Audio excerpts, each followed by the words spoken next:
ومن أحسن قولا ممن دعا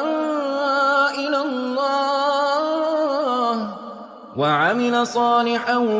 وقال إنني من المسلمين.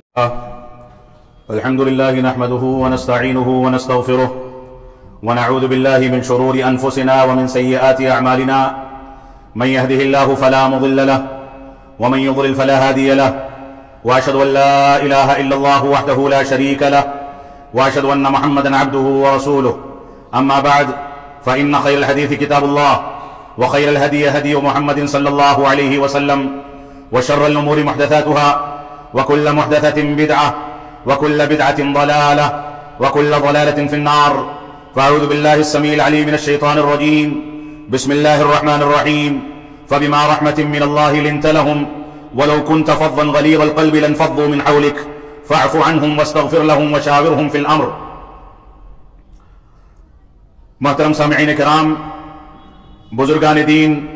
اور نوجوان ساتھیوں، اللہ رب العالمین کے فضل و کرم سے مسلسل کئی خطبات جمعہ سے آپ حضرات کے سامنے رسول اکرم صلی اللہ علیہ وسلم کی سیرت مبارکہ و سیرت مطہرہ کے مختلف گوشوں کا تذکرہ کیا جا رہا ہے. ربیع الاول، جو کہ رسول اکرم صلی اللہ علیہ وسلم کی ولادت بسعادت کا مہینہ اور آپ کی وفات حسرت آیات کا مہینہ ہے، اس مہینے کی مناسبت سے اس بات کی کوشش کی جا رہی ہے کہ آپ حضرات اور ہم سب اور سارے مسلمان رسول اکرم صلی اللہ علیہ وسلم کی سیرت مبارکہ کے مختلف گوشوں کو سمجھیں، اس کو اپنی زندگی میں نافذ کریں اور اس کے مطابق عمل کریں تاکہ وہ کامیابی سے ہمکنار ہو سکیں. رسول اکرم صلی اللہ علیہ وسلم کی سیرت مبارکہ موجودہ دور کے احوال، نازک حالات، پریشان کن حالات اور ہمارے اوپر آنے والے مصائب اور مشکلات میں جس انداز سے ہمیں ایک بہترین راستہ دکھاتی ہے، وہ راستہ دیکھنا، اس کو سمجھنا، اس کے مطابق چلنا، اس کے مطابق نئی نسلوں کی تربیت کرنا، یہ ہماری ذمہ داری ہے. رسول اکرم صلی اللہ علیہ وسلم نے چھوٹے بچوں کی تربیت کیسے فرمائی، اپنی بیویوں کے ساتھ کون سا تعامل فرمایا،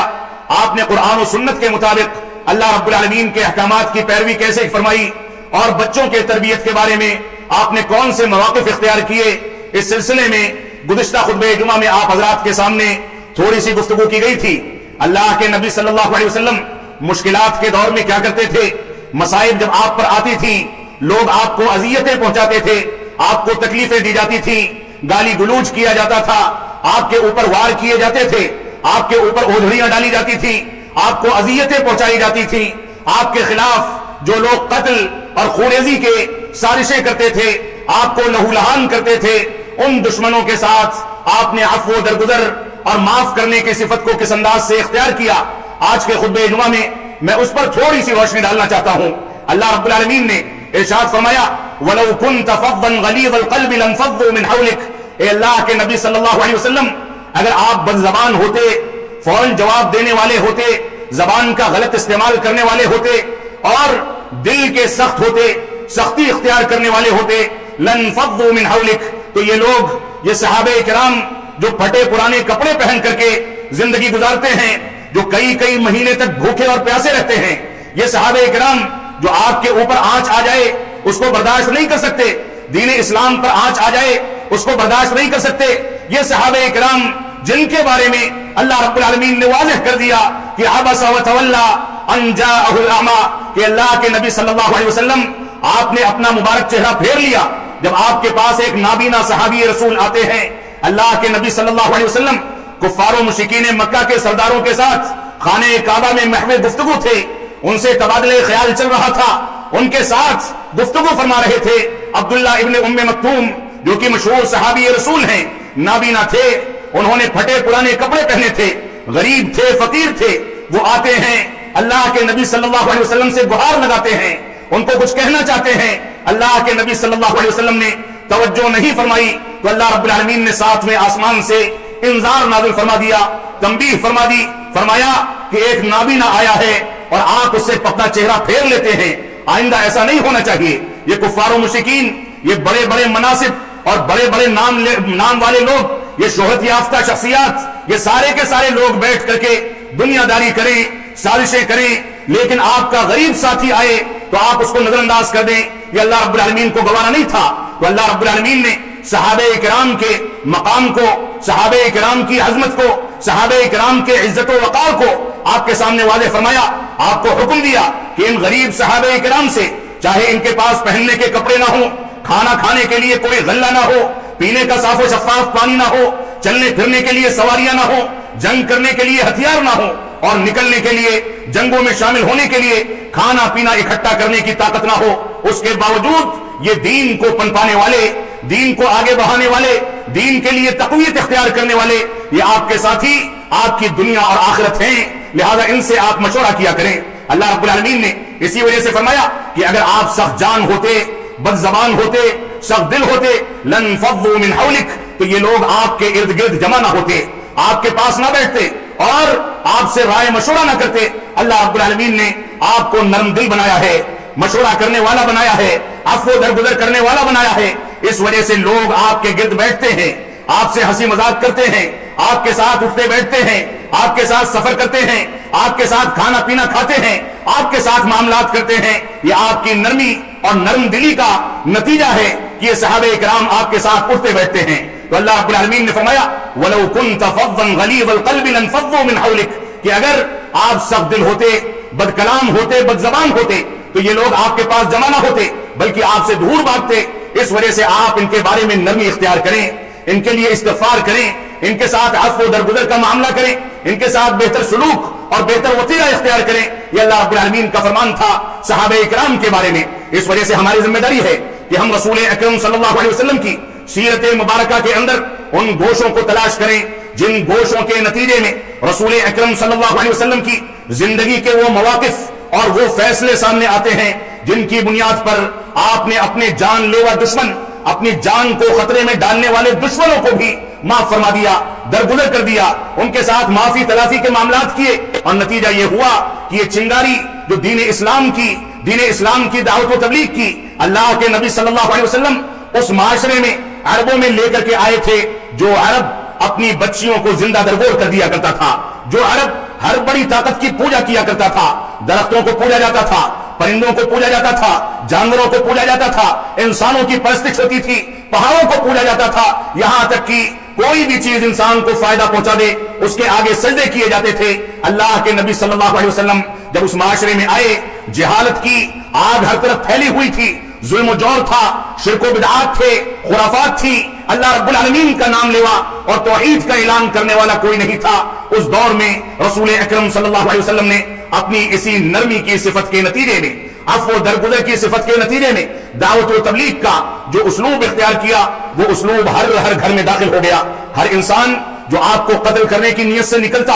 آپ کو زد و کوب کرنے کی نیت سے نکلتا، آپ کو مشکلات میں ڈالنے اور پریشان کرنے، نقصان پہنچانے کے لیے نکلتا تھا، لیکن جب آپ کا سامنا کرتا تھا تو وہ پانی ہو جاتا تھا۔ آپ کے وتیرے، آپ کے اسلوب، آپ کے اخلاق اور عفو درگزر کی صفت کے نتیجے میں وہ اس بات پر مجبور ہوتا تھا کہ یہ نبی ایسا سچا نبی ہے کہ کوئی دوسری ذات، کوئی دوسری شخصیت یہ اسالیب اختیار نہیں کر سکتی۔ کوئی ایسا شخص جو نبوت کا جھوٹا دعویٰ کر لے وہ ایسا نہیں ہو سکتا، بلکہ یہ سچا نبی ہے، اور اس کے بعد لوگ آپ کے اوپر ایمان لایا کرتے تھے۔ اللہ رب العالمین نے اسی وجہ سے ارشاد فرمایا سورۃ الاعراف کے اندر، خذ العفو وامر بالعرف واعرض عن الجاہلین۔ اے اللہ کے نبی صلی اللہ علیہ وسلم، یہ لوگ آپ کو تکلیفیں دیتے ہیں، آپ کو زد و کوب کرتے ہیں، آپ ان سے درگزر سے کام لیں، عفو درگزر کا معاملہ کریں، نیک کام کا، اعمال صالحہ کا، توحید کے پیغام کا حکم دیتے رہیں، ان کو راہ راست پر لانے کی کوشش کرتے رہیں۔ وَأَعْرِضْ عَنِ الْجَاهِلِينَ، اور اس کے باوجود اگر کوئی جاہل نکل کر کے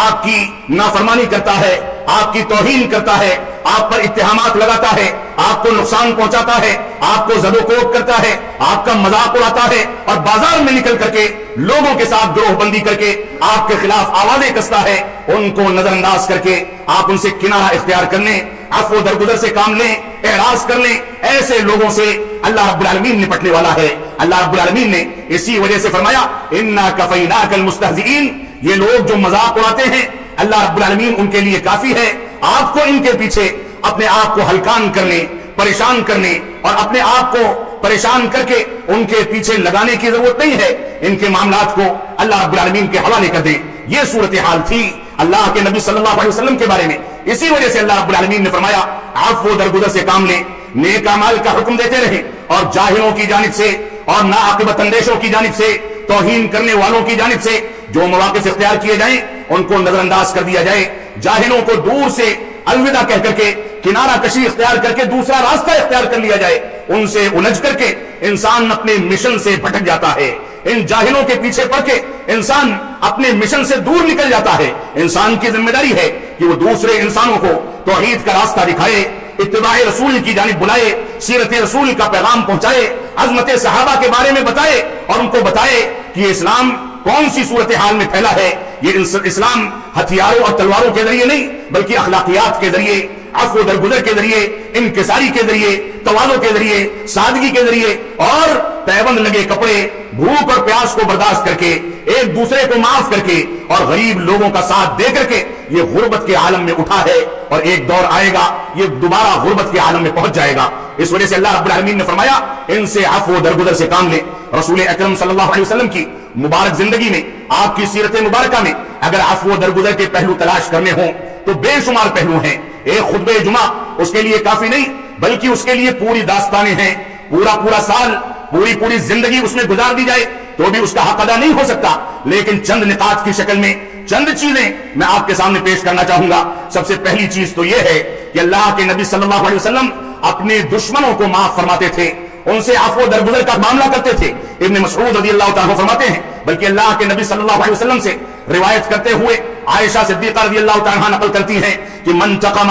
رسول اللہ صلی اللہ علیہ وسلم لنفسه فی شیء قط الا ان ينتهك شیء من محارم اللہ فینتقم للہ. صحیح مسلم کی روایت ہے. فرماتی ہیں کہ اللہ کے نبی صلی اللہ علیہ وسلم نے اپنی ذات کے لیے, اپنے نفس کے لیے, اپنی خاطر کبھی کسی سے بدلہ نہیں لیا, کسی سے انتقام نہیں لیا, نہ اپنے گھر والوں کے لیے, نہ اپنے لیے, نہ اپنے خاندان والوں کے لیے, نہ اپنی ذات کے لیے. بلکہ آپ جب دیکھتے تھے کہ اللہ رب العالمین کے محارم کو توڑا جا رہا ہے, اللہ رب العالمین کے دین کا مذاق اڑایا جا رہا ہے, اللہ رب العالمین کے محارم کی توہین کی جا رہی ہے, اور انسان اللہ رب العالمین کی حرام کردہ چیزوں کو اپنا کر کے دین کا ٹھٹھا اڑاتا ہے, تو ایسی صورت میں اللہ کے نبی صلی اللہ علیہ وسلم اللہ رب العالمین کے لیے انتقام لیا کرتے تھے, اپنی ذات کے لیے انتقام نہیں لیتے تھے. اور دشمنوں کے ساتھ آپ کا تعامل ہمیشہ عفو درگزر کا ہوتا تھا. عبداللہ بن مسعود رضی اللہ تعالیٰ فرماتے ہیں کہ انی انظر الی النبی صلی اللہ علیہ وسلم, گویا میں اللہ کے نبی صلی اللہ علیہ وسلم کی جانب دیکھ رہا ہوں,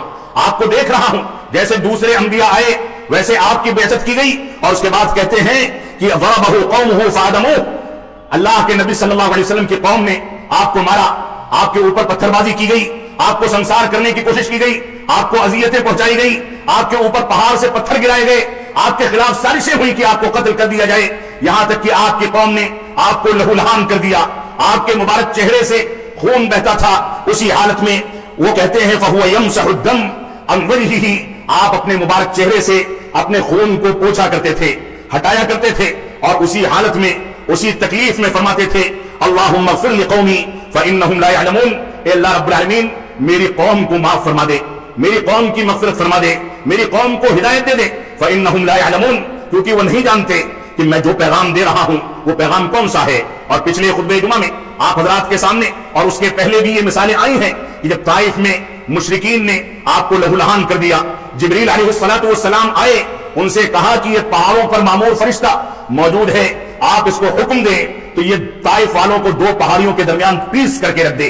تباہ و برباد کر دے. تو آپ نے فرمایا کہ نہیں, مجھ کو امید ہے کہ اسی طائف کی پہاڑیوں سے, اسی بستی سے ایسے اسلام کے سپہ سالار اور اسلام کا دفاع کرنے والے پیدا ہوں گے جو آگے چل کر کے توحید کے کلمے کو بلند کریں گے, توحید کے پیغام کو عام کریں گے. یہ اللہ کے نبی صلی اللہ علیہ وسلم کی بنیادی صفت تھی. تو صحیح مسلم کی, صحیح بخاری اور صحیح مسلم کی اس روایت میں اللہ کے نبی صلی اللہ علیہ وسلم نے اپنے مبارک چہرے سے خون کو پوچھتے ہوئے فرمایا اللہم اغفر لقومی فإنہم لا يعلمون, اے اللہ رب العالمین میری قوم کو معاف فرما دے, اس کی مغفرت فرما, کیونکہ وہ نہیں جانتے کہ توحید کا جو پیغام میں دے رہا ہوں وہ انسانیت کی تخلیق کا بنیادی مقصد ہے. اسی وجہ سے اسی کی تنفیذ کے لیے ان انسانوں کو پیدا کیا گیا تاکہ صرف اور صرف اللہ رب العالمین کی عبادت کریں. اور آج میں سوال کرنا چاہوں گا کہ کتنے ایسے مسلمان ہیں جن مسلمانوں نے رسول اکرم صلی اللہ علیہ وسلم کی سیرت کے اس گوشوں کا مطالعہ کیا. آج کتنے ایسے مسلمان ہیں جو اللہ کے نبی صلی اللہ علیہ وسلم کی آخری وصیتوں کی توہین کر کے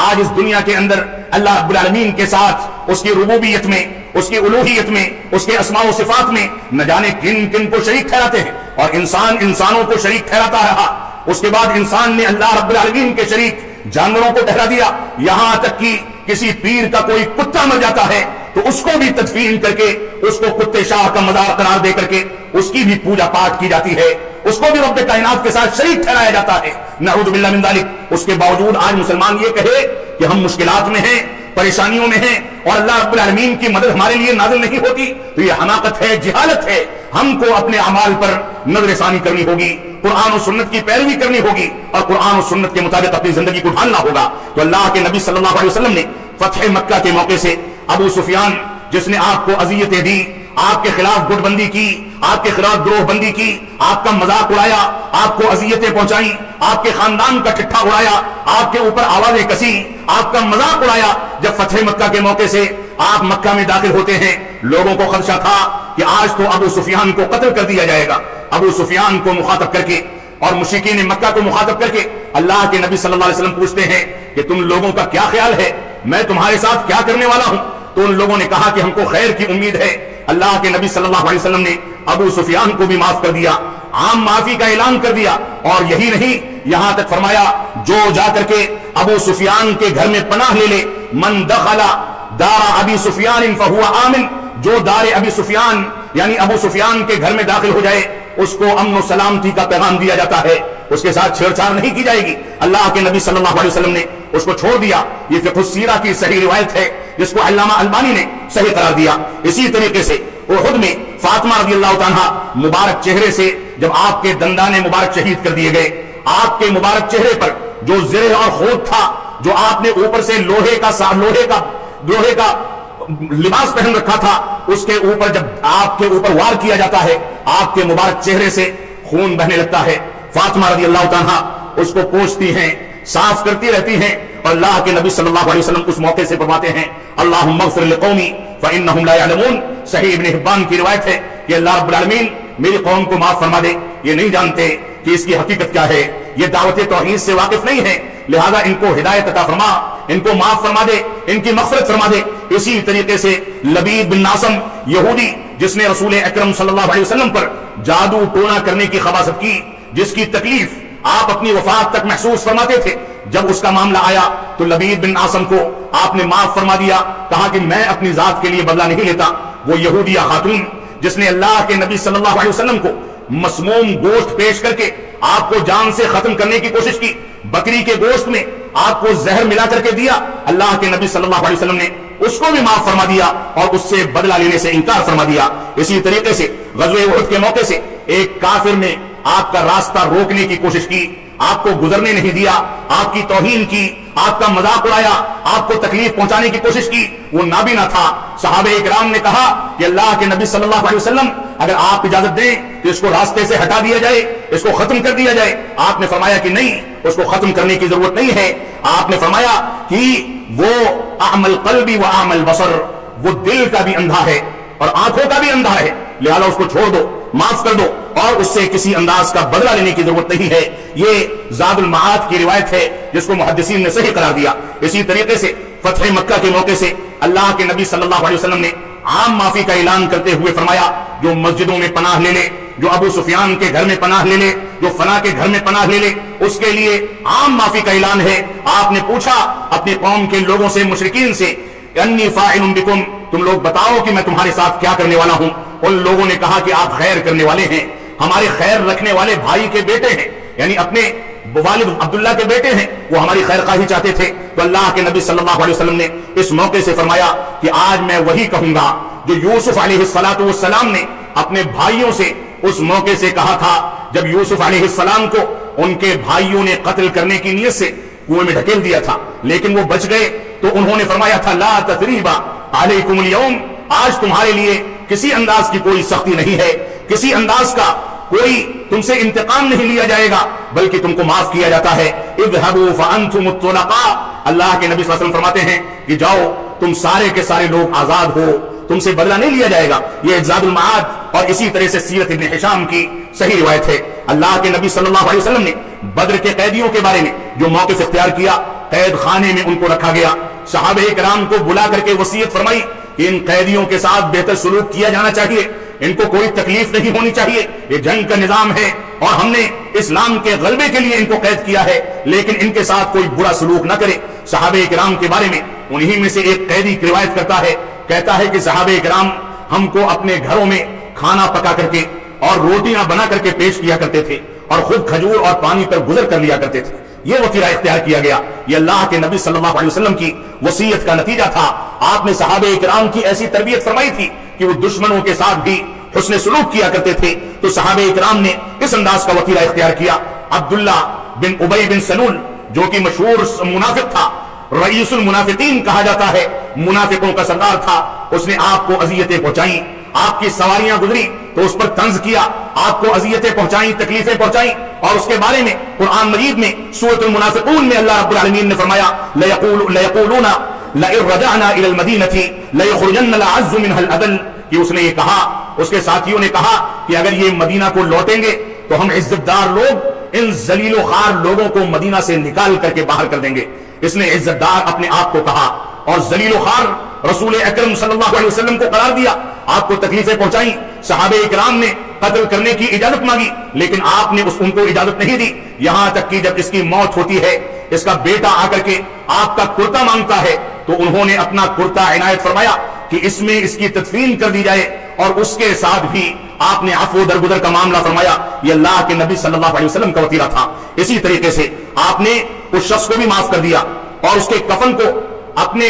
کرتے کے ذریعے تیار کرنے کی اجازت بھی دی۔ یہ اللہ کے نبی صلی اللہ علیہ وسلم کا طریقہ تھا۔ اللہ کے نبی صلی اللہ علیہ وسلم نے یہیں پر بس نہیں فرمایا، دشمنوں کے ساتھ عفو درگزر کے معاملات میں ہندا جس نے رسول اکرم صلی اللہ علیہ وسلم کے ساتھ شریک غزوہ احد میں سید الشہداء حمزہ رضی اللہ عنہ کے جسم مبارک سے آپ کا سینہ چیر کر کے کلیجہ نکال کر کے چبایا تھا تاکہ اپنی عداوت کا اظہار کر سکے، اپنے باپ کے قتل کا بدلہ لے سکے، مسلمانوں کی توہین کر سکے، اس نے بھی بعد میں رسول اکرم صلی اللہ علیہ وسلم نے اس کو بھی معاف فرما دیا اور اس سے بھی بدلہ لینے کا انکار کر دیا۔ یہ اللہ کے نبی صلی اللہ علیہ وسلم کا وطیرہ تھا۔ آپ دیکھیں اعتراض کرنے والوں پر اللہ کے نبی صلی اللہ علیہ وسلم مہربانی فرمایا کرتے تھے۔ انس بن مالک رضی اللہ عنہ فرماتے ہیں کہ میں اللہ کے نبی صلی اللہ علیہ وسلم کے ساتھ تھا، آپ نے موٹے کنارے کی ایک چادر اوڑھ رکھی تھی، نجرانی چادر، جس کا بارڈر اور جس کا کنارہ بہت جاڑا اور موٹا تھا۔ ایک کافر آتا ہے، ایک دیہاتی شخص آتا ہے اور آپ کو پکڑ کر کے آپ کی چادر کو بل دیتا ہے، یہاں تک کہ آپ کے مبارک گردن پر اس کے نشانات نظر آتے ہیں، اور اس کے بعد کہتا ہے اے محمد، اللہ نے تجھ کو جو مال دیا ہے اس میں سے کچھ مال مجھ کو عطا کر دے۔ اللہ کے نبی صلی اللہ علیہ وسلم اس کی جانب دیکھتے ہیں، دیکھ کر کے مسکراتے ہیں، ہنستے ہیں، اور اس کے بعد حکم دیتے ہیں کہ جو مانگتا ہے اس کو آسودہ کر دیا جائے، اس کو عطا کر دیا جائے۔ یہ اللہ کے نبی صلی اللہ علیہ وسلم کا وطیرہ تھا۔ اللہ کے نبی صلی اللہ علیہ وسلم نے یہی اتنا نہیں، جابر بن عبداللہ رضی اللہ عنہ فرماتے ہیں کہ نجد کے کسی علاقے سے ہم لوگ واپس آ رہے تھے، راستے میں آپ نے ایک درخت پر اپنی تلوار لٹکا دی، آرام کرنے لگے، ایک کافر آتا ہے، تلوار کو اٹھا لیتا ہے اور کہتا ہے کہ اے محمد، تم کو میرے اس وار سے کون بچا سکتا ہے؟ اللہ کے نبی صلی اللہ علیہ وسلم نے بڑے اطمینان کے ساتھ فرمایا میرا رب بچانے والا ہے۔ اس کے ہاتھ کانپنے لگے، تلوار گر گئی، اللہ کے نبی صلی اللہ علیہ وسلم نے اٹھایا، اس کے اوپر تانا، فرمایا اب بتا کہ تجھ کو کون بچانے والا ہے، لیکن اس کے پاس کوئی جواب نہیں تھا۔ اللہ کے نبی صلی اللہ علیہ وسلم نے اس کو معاف فرما دیا۔ جب یہ صحابہ کرام کہتے ہیں جب یہ اپنے گھر کو لوٹا، اپنے قبیلے کی جانب گیا، تو اس نے کہا جئتکم من عند خیر الناس، میں سب سے بھلے انسان کے پاس سے واپس آیا ہوں۔ یہ صحیح بخاری اور صحیح مسلم کی روایت ہے۔ اللہ کے نبی صلی اللہ علیہ وسلم کا وطیرہ اس اعرابی اور اس دیہاتی شخص کے ساتھ کیا تھا جس نے آ کر کے مسجد کے صحن میں پیشاب کرنا شروع کر دیا؟ یہ بھی صحیح بخاری اور صحیح مسلم کی روایت ہے۔ پیشاب کرنے لگا، صحابہ کرام دوڑے، اس کو روکنا چاہا، آپ نے فرمایا کہ نہیں، اس کو پیشاب کر لینے دو۔ ایک صحابی رسول کو بلاتے ہیں، بلا کر کے کہتے ہیں ایک ڈول یا ایک بالٹی پانی لے کر کے آؤ، اس کے پیشاب پر بہا دو۔ اس دیہاتی کو بلایا، پیار اور محبت کے ساتھ اپنے پاس بیٹھایا، معافی کا اعلان فرمایا، اور اس کے بعد فرمایا یہ مسجدیں ان گندگی پھیلانے کے لیے نہیں بلکہ اللہ اور اس کے رسول کے پیغام کو عام کرنے کے لیے ہیں، لہذا ان مسجدوں کے تقدس کا خیال کیا جائے۔ عفو درگزر کا یہ عالم تھا۔ اللہ رب العالمین ہم کو قرآن و سنت کی روشنی میں سیرت رسول کے تمام گوشوں کو اختیار کرنے، نئی نسلوں کی اس کے مطابق تربیت کرنے کی توفیق عطا فرمائے۔ اللہ رب العالمین ہم کو اس بات کی توفیق عطا فرمائے کہ ہم بھی عفو و درگزر اور اسی طریقے سے رسول اکرم صلی اللہ علیہ وسلم کی سیرت مبارکہ و مطہرہ کی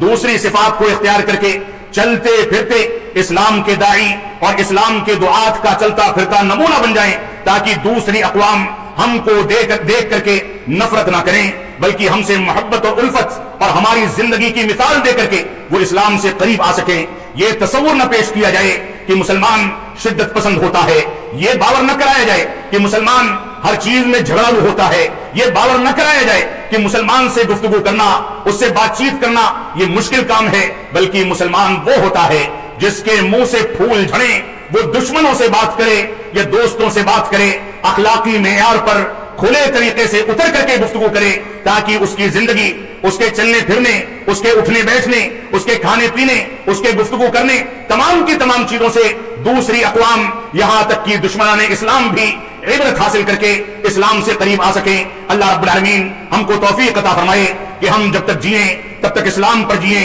جب ہمارا خاتمہ ہو تو ایمان پر ہو۔ بارک اللہ لنا ولکم فی القرآن المجید ونفعنی وإیاکم بالآیات والذکر الحمید، انہ تعالی جواد